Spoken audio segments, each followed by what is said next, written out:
Hi guys, good morning. Welcome back to my channel. আশা কৰিছো আপোনালোক ভালে আছে ময়ো ভালে আছো আজি আৰু এটা ভিডিও লৈ আহিলো আপোনালোকৰ মাজত ৰাতিপুৱা উঠিলো চাহ খালো ৰুটি বনাইছিলো আজি চালৰ ৰুটি বনাইছিলো চালৰ ৰুটি দি চাহ খালো দুটা খাই স্কুলত গৈছে হাজবেণ্ডও গৈছে বজাৰ সজাৰ আনি দিলে দেখালো আপোনালোকক কি বজাৰ আনিছে বৰালি মাছ আনিছে সৰু নহয় ডাঙৰে আছে আৰু এতিয়া কাম সাম আৰম্ভ কৰিছো ৰাতিপুৱাৰ কাহিপাটি ধোৱা হৈ গৈছে বিছনাবিলাক তুলি ললো ঘৰটো ঝাৰি ললো আহক দেখাই আছো আপোনালোকে কিন্তু ব্লগটো হেখলৈকে চাব স্কিপ নকৰিব আৰু নতুন ব্লগবিলাক জনাই চাই প্লিজ এটা কৈ সাবস্ক্ৰাইব মাৰি দিব আশা ৰাখিছো হেখলৈকে চাব তেনেহলে আহক মত আহিছো এইটো ৰুমৰ কামখিনি কৰি ললো বিছনাটো ঝাৰি ললো ঘৰটো ঝাৰি দি লৈছো এতিয়া আমাৰ ৰুমত যাম কাৰণ ৰাতিপুৱা কামখিনি কৰি নহয় মানে কাম নকৰিলে ভাল নালাগে ৰাতিপুৱাৰ কামখিনি কৰি লও নহলে দেৰি হৈ যায় তাই নাই সেইকাৰণে দৰ্জাটো বন্ধ বালিশবিলাক ৰদত দিছো দেখিছেনে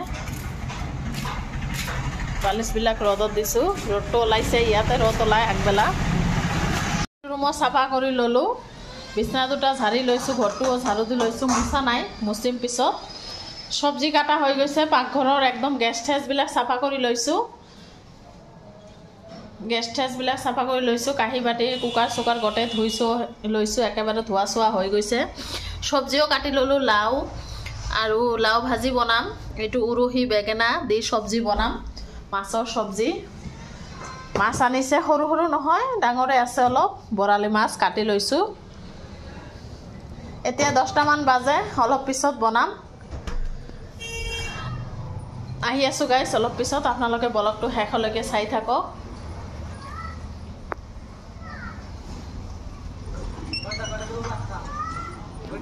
গাইস কাটা বাছা কৰি দুপৰীয়াৰ কাৰণে ৰান্ধি আছো লাউটো কাটি ললো লাউ ভাজি বনাই আছো ইপিনে আৰু এটো সবজি হৈ গল মাছৰ বৰালি মাছ দি দেখাইছোয়ে বৰালি মাছ দি উৰহি বেগেনা আলু দি সবজি বনাই আছো এটো হৈ গৈছে এতিয়া লাউ ভাজিটো হলে হৈ গল তাৰ পিছত গা সা ধুম কাপোৰ আছে কেইটামান ধুই লম ধুইছো একেবাৰে আহি আছো আপোনালোকে ব্লগটো হেখলৈকে চাই থাকক গাইস গা সা ধুই আহিলো কাপোৰ কেইটামান ধুই দিলো আবেলিয়ে হৈ গল এতিয়া ভাত কেইটা খাই লম আৰু এটো সবজি দেখাইছোয়ে কি বনাইছো এটো হৈছে আলু ভৰ্তা কৰিছিলো আলু ভৰ্তা দি আগত খাই লও তাৰ পিছত সবজি লম খাই আহি আছো আপোনালোকে ব্লগটো হেখলৈকে চাই থাকক হাই গাইস ভাত খালো ভাত খাই খিৰকিৰ ওচৰত বহিছো আৰু কি লৈছো দেখিছেনে কমলা টেঙা লৈছো আৰু এটো হৈছে জলকীয়া ধনিয়া পাত আৰু নিমখ খানি লৈছো এই বছৰৰ প্ৰথম কমলা টেঙা খাম আজি আৰু ঠাণ্ডা দিনত এনেকুৱা অলপ জ্বলা কৰি মানে ভাল লাগে নহয় খাবলৈ এতিয়া খাই ল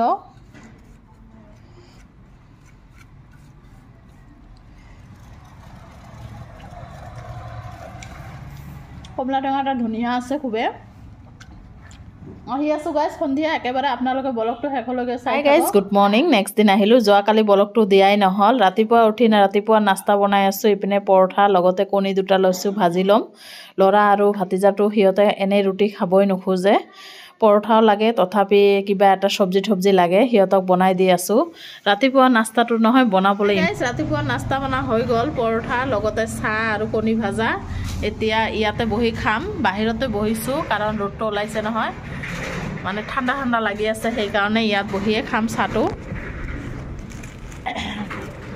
চাহ খাই আহি আছো আপোনালোকে ব্লগটো হেখলৈকে চাই থাকক হাই গাইস ৰাতিপুৱা চাহ খালো দেখালো চাহ খাই নহয় বহুত কাম আছিল কাপোৰ কেইটামান ধুই দিলো ঘৰবিলাক মুছি ললো কাম শেষ হৈছে এতিয়া দুপৰীয়াৰ কাৰণে ৰান্ধিম আহক দেখাই আছো কি বনাম আপোনালোকে ব্লগটো হেখলৈকে চাই থাকক ঘৰৰ কাম হৈ গৈছে কিন্তু ৰান্ধা বাঢ়া হোৱা নাই দুপৰীয়াৰ কাৰণে বনাম ইলিশ মাছ কাটি কুটি লৈছো গটেইখিনি নবনাও দে অলপখিনি বনাম ইলিশ মাছ দি কচু বনাম কচুটো ভাপত দি লৈছো এইখিনি হৈছে ইলিশ মাছৰ কণী এতিয়া তেনেহলে ৰান্ধা বাঢ়া কৰো বহুত দেৰি হৈ গৈছে আপোনালোকে ব্লগটো হেখলৈকে চাই থাকক দুপৰীয়া ৰান্ধা বাঢ়া হৈ গল ইলিশ মাছ দি কচু বনালো আৰু ইলিশ মাছ সৰিয়হ দি বনাইছো ইলিশ মাছ ফ্ৰাই বনাইছো ইলিশ মাছে দুপৰীয়াৰ মেনু ইলিশ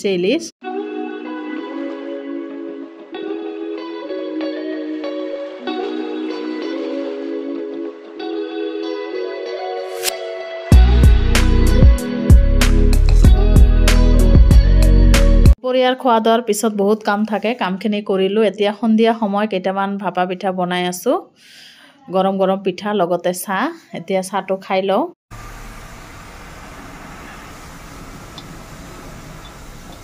দুটা চেকেনি আছে, মই এটাতে বনাই আছোঁ।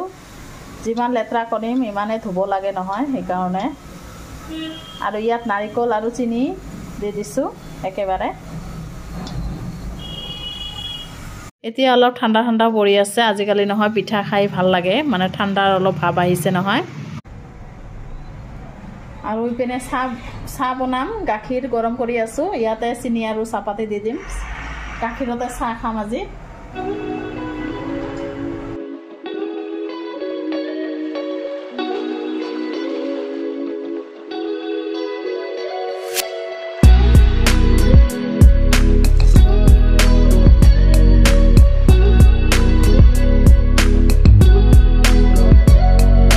বনাই চাহ খালোঁ, তেতিয়াই নহয় হাজবেণ্ডে এটা বস্তু লৈ আহিছে আৰু পায়স বনাই আছোঁ। পায়সটো এতিয়া হোৱা নাই। এইটো হৈছে ফিল্টাৰ এটা লৈ আহিছে বহুত দিনৰ পৰা। ফাইনালি আজি ফিল্টাৰটো লৈ আহিলে। ইমান দিন নহয় দৰকাৰ আছিল, খুবেই দৰকাৰ আছিল, কিন্তু গুৰুত্ব নাছিল, সেইকাৰণে অনা নাই। আৰু যিয়ে নহওক আজি আনিছে। ভাড়া ঘৰত অহা 6 মাহ হৈ গ'ল, 6 মাহ পিছতহে আজি লৈ আহিলে ফিল্টাৰ। আগৰ ফিল্টাৰটো ভাঙি গৈছে। আৰু এতিয়া ৰাতিৰ 8টামান বাজে। ৰাতিৰ ৰন্ধা বঢ়া দেৰি আছে, কাৰণ ভাত বনাম, দিনৰে চব্জি আছে। যিয়ে নহওক ব্লগটো মই ইয়াতে শেষ কৰিম। আকৌ নেক্সট ব্লগত আহি আছোঁ। আপোনালোকে ভালে থাকক, সুস্থ থাকক। ব্লগটো এটা লাইক দি শেষলৈকে চাই থাকক।